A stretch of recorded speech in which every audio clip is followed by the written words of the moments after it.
No Brasil, 1 em cada 3 crianças está obesa ou acima do peso. Uma realidade que pode acompanhar o indivíduo por toda a vida e ser porta de entrada para diversas outras doenças. Assunto para a gente entender agora. Hora do quadro Só Saúde. Só Saúde, oferecimento. Laboratório Análises, agora também na Rui Carneiro. Aqui no estúdio eu recebo a Jéssica Spinellis, que é nutricionista materno-infantil. Bom dia, Jéssica. Seja bem-vinda, viu? Vamos falar então sobre esse assunto muito importante, obesidade infantil. Você que está em casa pode e deve participar do quadro Só Saúde. Já estou aqui com o WhatsApp do Mulher Demais. Então aproveita a oportunidade e vai enviando perguntas para o nosso zap. É o 991050400. E, Jéssica, os dados são bem preocupantes, né? 1 em cada 3 crianças ou está obesa ou já está acima do peso. Quais são as possíveis causas desse aumento da obesidade infantil? Primeiramente, bom dia, né, Bruna? Bom dia ao pessoal que está em casa.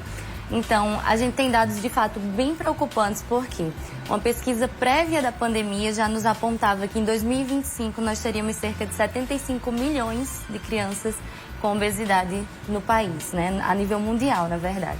Então, isso é de fato preocupante. E quais são as causas dessa obesidade?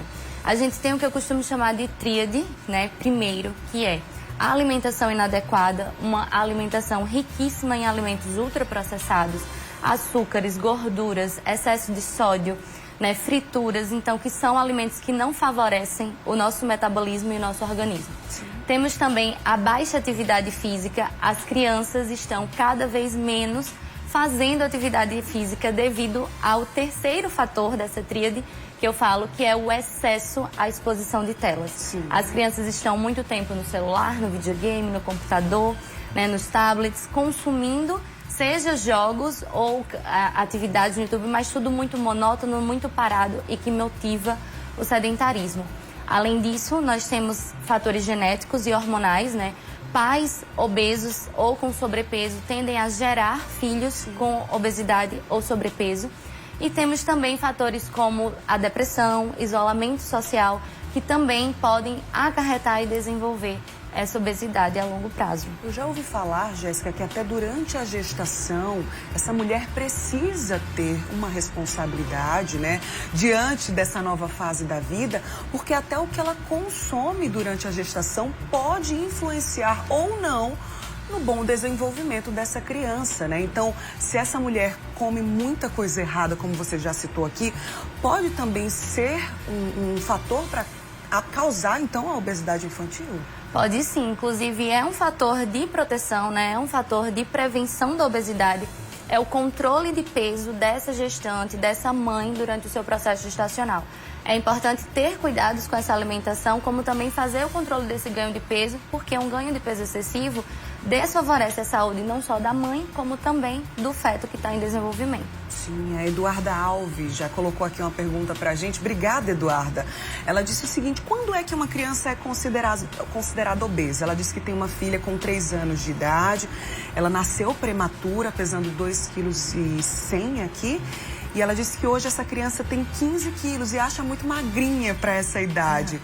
Quais são os parâmetros, Jéssica, para saber se uma criança é ou não obesa, ou se por acaso está abaixo do peso, se também for uma possibilidade? A gente faz o controle, assim como dos adultos, pelo índice de massa corpórea, né, que é o famoso IMC, que todo mundo, né, geralmente faz, que é a relação peso-idade. E aí o que é que a gente tem? Peso-estatura, perdão. Só que além desse IMC, a gente precisa...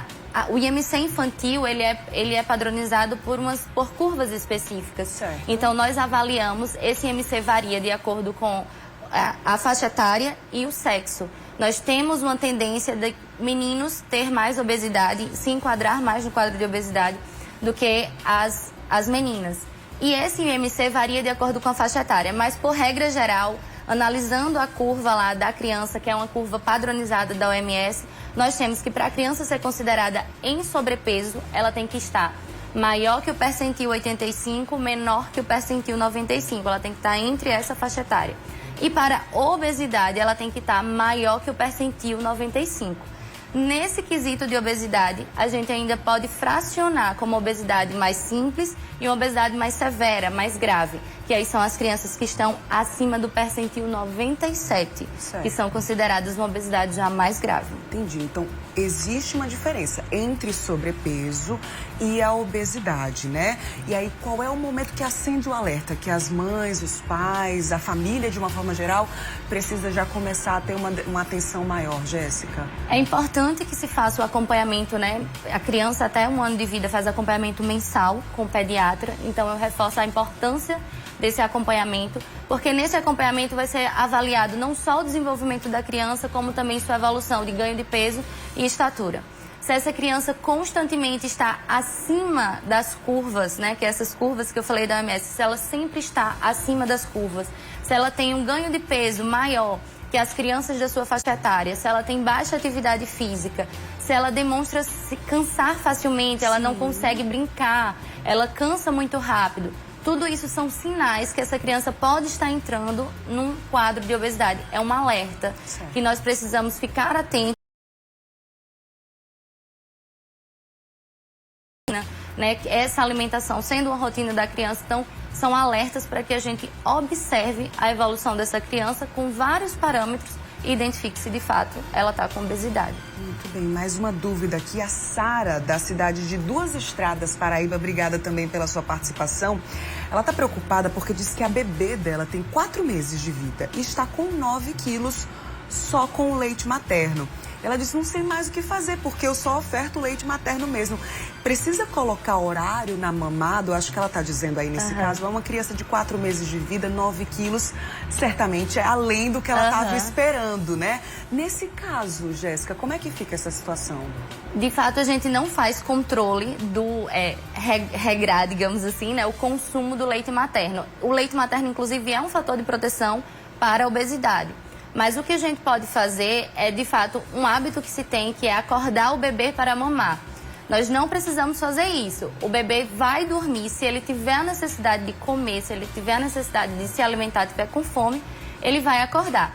Exceto em casos que o bebê passe 5 horas, 6 horas dormindo, aí nós precisamos acordar para avaliar esse bebê e ver se ele realmente não está precisando se alimentar, porque aí, nesse caso, ele pode ter uma baixa da sua glicemia corporal, né, da sua glicose, e aí afetar a sua saúde. Então, de fato, ele precisa comer.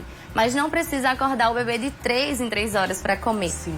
E aí, é leite materno livre demanda mesmo. Se ela precisa ver também como está a alimentação dela, enquanto lactante, para ver como está sendo ofertados os nutrientes para esse bebê. Mas não precisa fazer esse controle, digamos assim, da amamentação. Muito bem. Tem alguma idade também, a gente já falou aí sobre os sinais de alerta, alguma idade específica em que os pais, a família também, de uma forma geral, precisa demandar mais cuidados ou é mesmo em todas as fases da vida, Jéssica?